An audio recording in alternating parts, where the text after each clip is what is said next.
마음 먹었다면 꼭 이루어집니다. 당신이 그걸 선택했으니까요.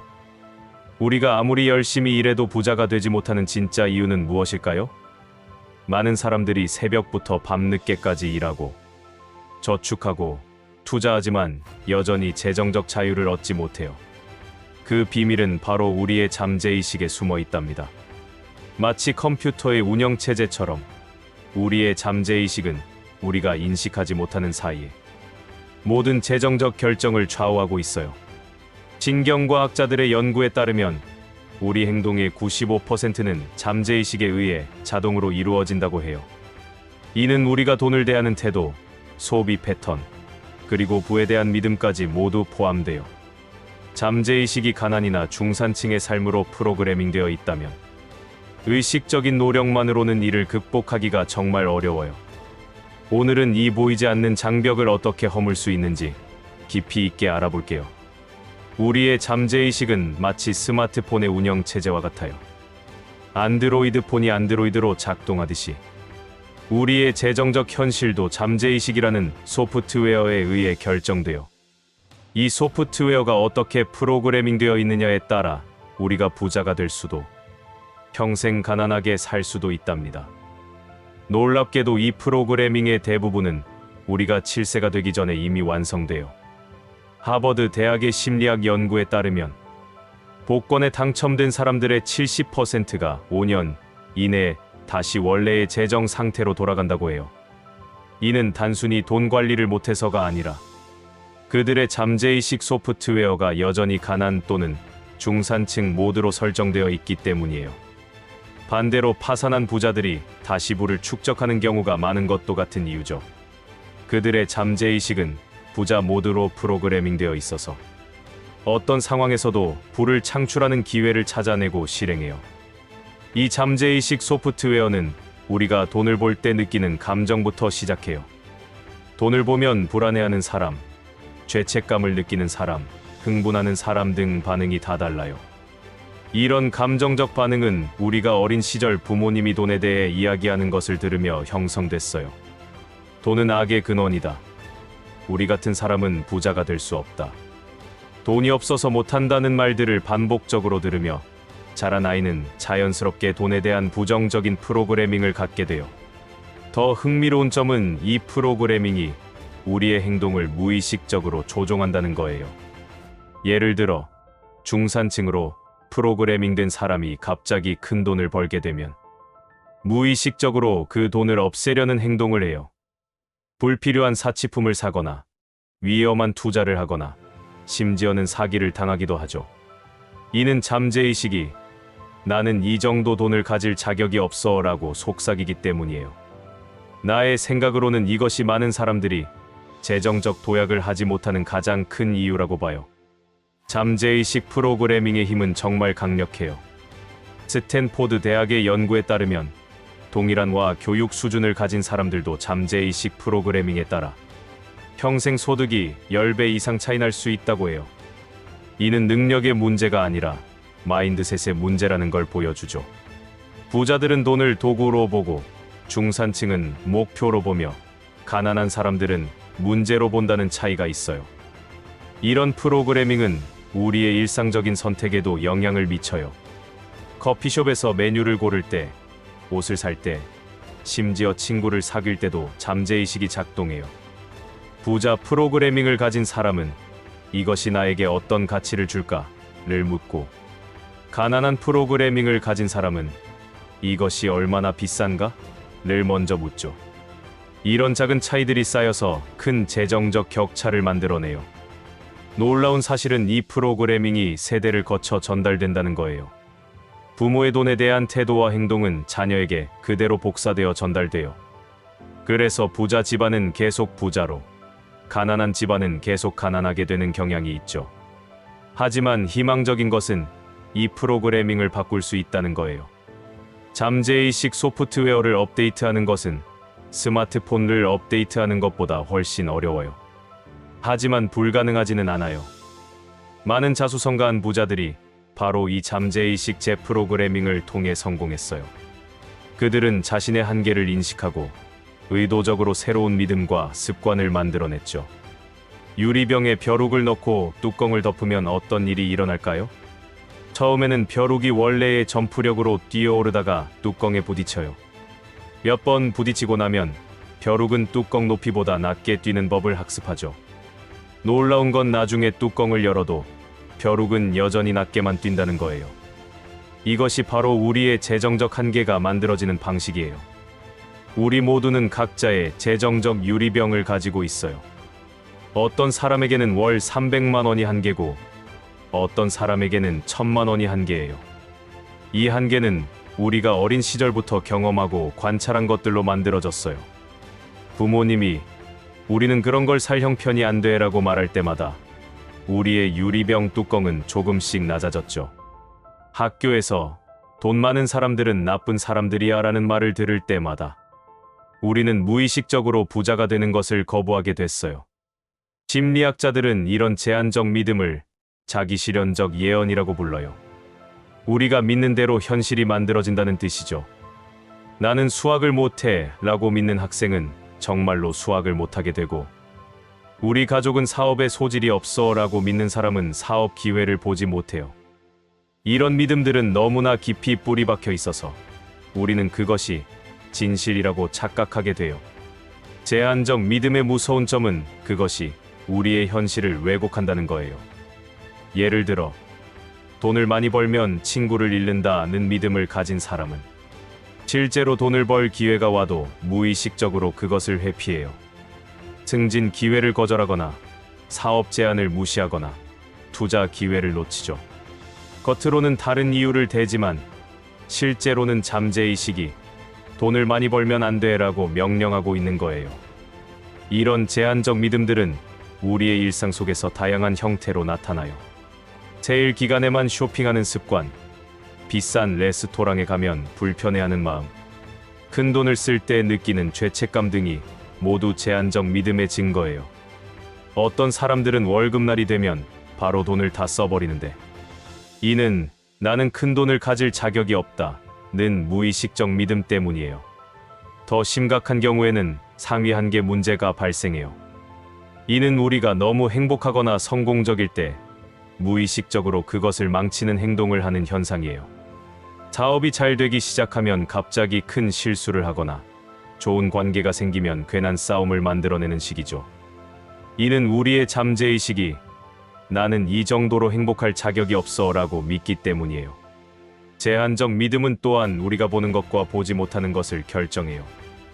부자가 될 수 없다고 믿는 사람은 주변의 기회를 보지 못해요.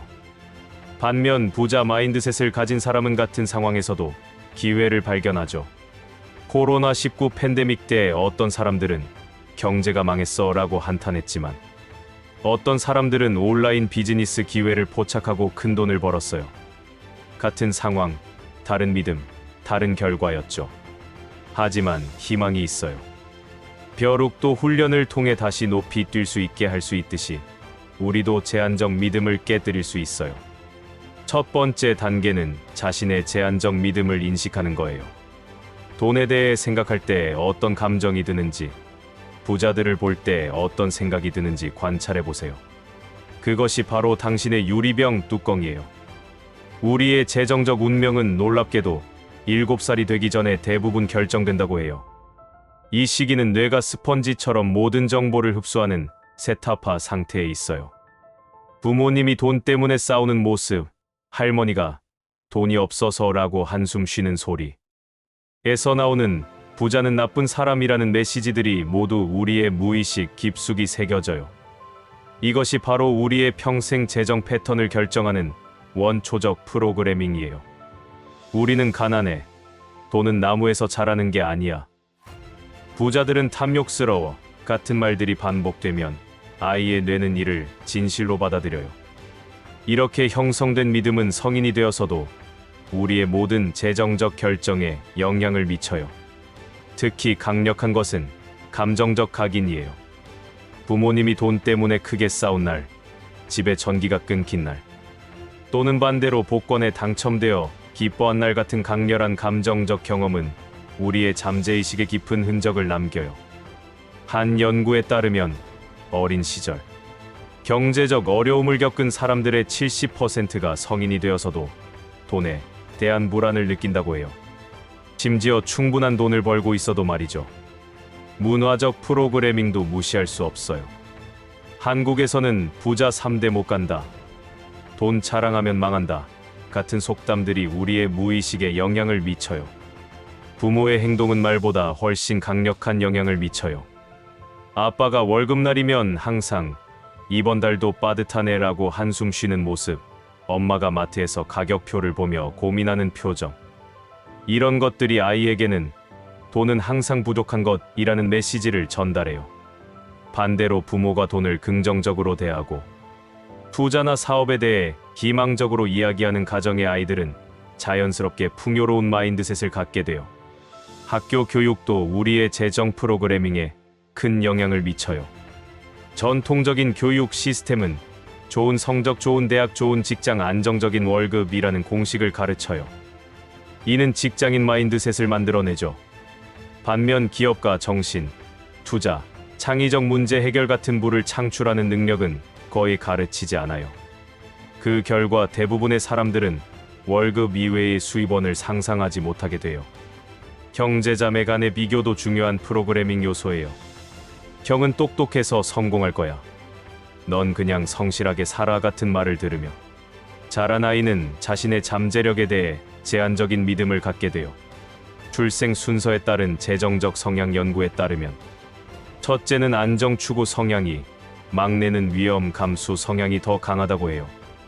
이는 가족 내에서의 역할과 기대가 다르기 때문이죠. 하지만 가장 희망적인 사실은 이 모든 프로그래밍이 바뀔 수 있다는 거예요. 뇌의 신경과 소성 덕분에 우리는 평생 새로운 신경회로를 만들 수 있어요.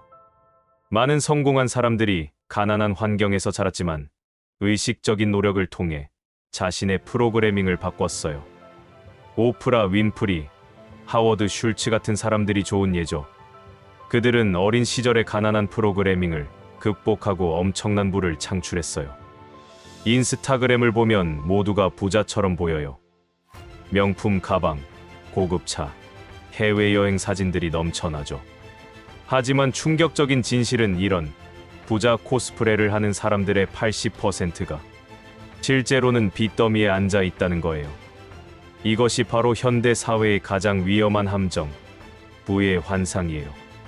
진짜 부자들은 오히려 소박하게 살면서 자산을 늘려가는데, 가난한 사람들은 부자처럼 보이려고 빚을 내서 소비해요. 이런 현상의 근본 원인은 우리의 잠재의식이 부족함으로 프로그래밍되어 있기 때문이에요. 내면의 부족함을 외적인 것으로 채우려 하는 거죠. 명품을 사면 잠시 동안은 부자가 된 것 같은 기분이 들어요. 하지만 그 효과는 금방 사라지고 더 비싼 것을 원하게 돼요. 이를 쾌락의 쳇바퀴라고 부르는데, 한 번 올라타면 내리기가 정말 어려워요. 신용카드 회사들은 이런 심리를 정확히 알고 있어요. 당신도 가질 자격이 있습니다. 지금 누리세요. 나중에 갚으세요. 같은 광고 문구로 우리의 욕망을 자극하죠. 한국의 가계부채가 대비 100%를 넘는 이유도 여기에 있어요. 사람들은 현재의 경제력으로는 살 수 없는 라이프 스타일을 빚으로 유지하고 있는 거예요. 더 무서운 것은 이런 행동이 세대를 거쳐 전달된다는 거예요. 부모가 과시적 소비를 하면 자녀도 그것이 정상이라고 배워요. 우리 집은 항상 좋은 차를 타야 해, 명품을 써야 대우받아 같은 메시지가 전달되죠. 그 결과 20대부터 카드빚과 대출로 시작하는 청년들이 늘어나고 있어요. 사회 초년생의 평균 부채가 2천만 원을 넘는다는 통계가 이를 증명해요. 부의 환상에 빠진 사람들의 전형적인 패턴이 있어요.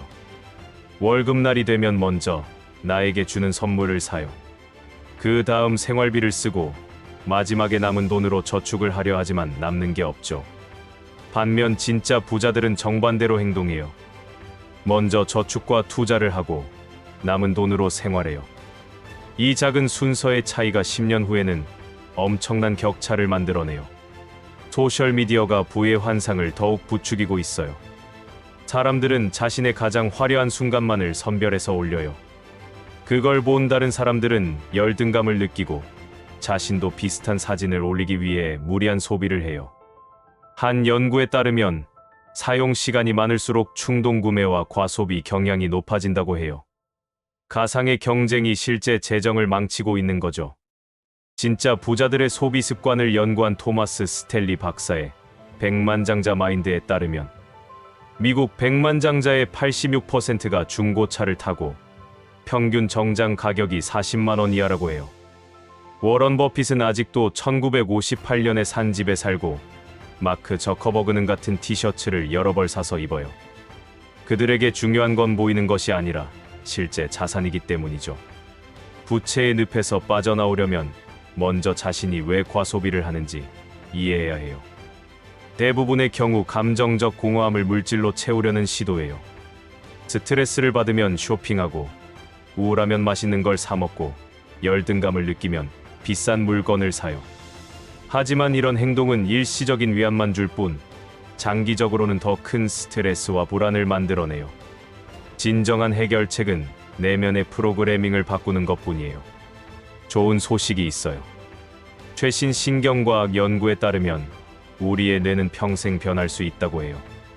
이를 신경가 소성이라고 부르는데, 쉽게 말해 우리의 뇌는 나이에 상관없이 새로운 회로를 만들 수 있다는 뜻이에요. 즉, 가난한 마인드셋을 부자 마인드셋으로 바꿀 수 있다는 거죠. 다만 올바른 방법을 사용해야 해요. 그냥 긍정적으로 생각하는 것만으로는 부족해요. 잠재의식을 바꾸는 가장 강력한 방법 중 하나는 반복이에요. 우리의 뇌는 반복되는 정보를 중요하다고 판단하고 장기 기억에 저장해요. 매일 아침 나는 부유하다, 돈이 나에게 쉽게 흘러온다고 말하는 것이 처음에는 어색하고 거짓말 같아도 계속 반복하면 잠재의식이 이를 진실로 받아들이기 시작해요.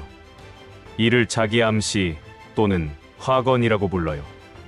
하지만 단순한 반복보다 더 효과적인 방법이 있어요. 바로 감정을 더하는 거예요. 잠재의식은 논리보다 감정에 더 강하게 반응해요. 나는 월 1억을 번다고 무미건조하게 말하는 것보다 실제로 1억을 벌었을 때의 기쁨과 자유로움을 느끼며 말하는 것이 훨씬 효과적이에요. 올림픽 선수들이 사용하는 멘탈 리허설도 같은 원리예요. 지각화도 강력한 도구예요.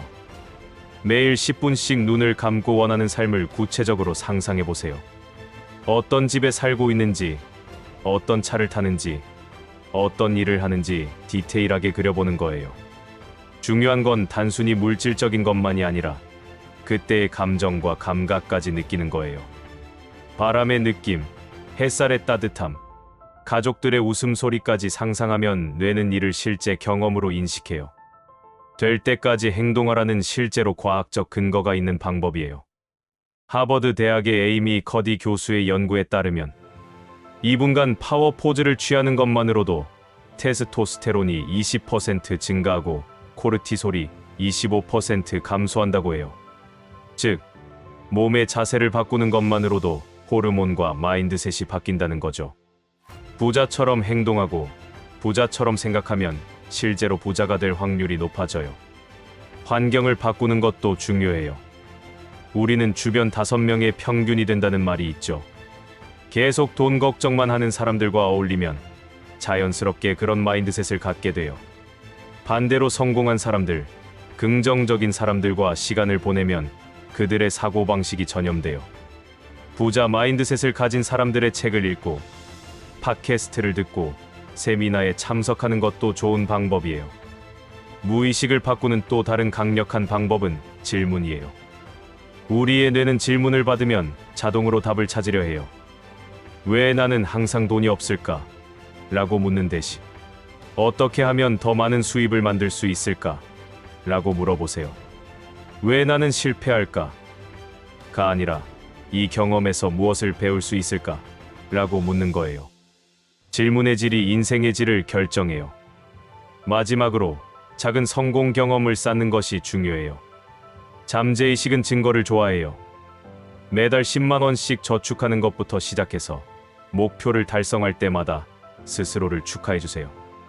이런 작은 성공들이 쌓이면 나는 할 수 있는 사람이다 라는 새로운 정체성이 형성돼요. 나의 경험상 이렇게 작은 것부터 시작하는 것이 가장 지속 가능한 변화를 만들어내더라고요.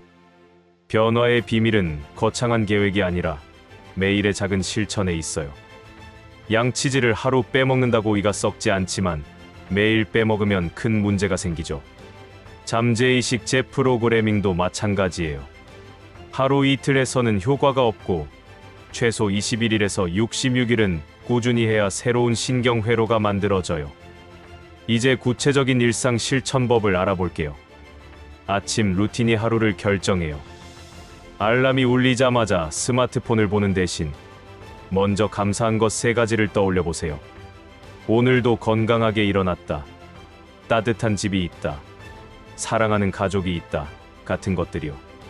이렇게 시작하면 뇌가 긍정적인 것들을 찾는 모드로 전환돼요.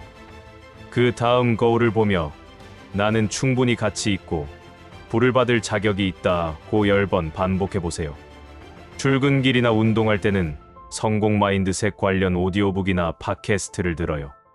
하루 30분만 투자해도 1년이면 180시간이에요. 이 시간 동안 부정적인 뉴스나 불평하는 대화 대신 성장과 성공에 대한 내용을 듣는다면 잠재의식이 자연스럽게 변화해요. 토니 로빈스, 짐 론, 나폴레온 힐 같은 대가들의 콘텐츠를 추천해요. 점심시간에는 5분 명상을 해보세요. 조용한 곳에서 눈을 감고 깊게 숨을 쉬며 돈이 나에게 쉽고 자연스럽게 흘러온다고 마음속으로 반복해요. 이때 실제로 통장에 돈이 들어오는 알림음을 상상하고 그 기쁨을 느껴보세요. 명상이 어렵다면 종이에 원하는 연봉을 100번 적는 것도 좋은 방법이에요. 손으로 쓰는 행위가 뇌에 더 강한 신호를 보낸다고 해요. 저녁에는 성공 일기를 써보세요. 오늘 하루 동안 잘한 일 3가지, 배운 점 2가지, 내일 도전할 것 1가지를 적는 거예요. 이렇게 하면 뇌가 성공과 성장에 초점을 맞추게 돼요. 특히 돈과 관련된 긍정적인 경험을 기록하는 것이 중요해요. 오늘 커피값을 아꼈다. 투자 수익이 조금 났다. 새로운 수입원에 대해 알아봤다. 같은 것들이요. 주말에는 부자 체험을 해보세요. 호텔 로비에서 차를 마시거나 고급 매장을 둘러보거나 부촌을 산책하는 거예요. 중요한 건 나는 여기 어울리지 않아 라고 생각하지 않고 나도 곧 이런 곳에서 편하게 시간을 보낼 거야 라고 느끼는 거예요. 이런 경험이 잠재의식에 나는 부자가 될 수 있다 는 메시지를 전달해요. 가장 중요한 건 측정이에요. 매달 순자산을 계산하고 수입과 지출을 기록하고 목표 달성률을 체크해보세요. 숫자로 보면 더 명확해져요. 처음에는 마이너스일 수도 있지만 꾸준히 하다 보면 조금씩 늘어나는 걸 볼 수 있어요. 이런 가시적인 성과가 나는 할 수 있다 는 믿음을 강화시켜요. 실패해도 괜찮아요. 며칠 빼먹었다고 포기하지 마세요. 다시 시작하면 돼요. 중요한 건 완벽함이 아니라 지속성이에요. 1년 동안 70%만 실천해도 엄청난 변화가 일어나요. 많은 사람들이 3일 만에 포기하는데 당신이 21일을 넘기면 이미 상위 10%에 들어가는 거예요. 기억하세요. 매일의 작은 실천이 기적을 만들어요.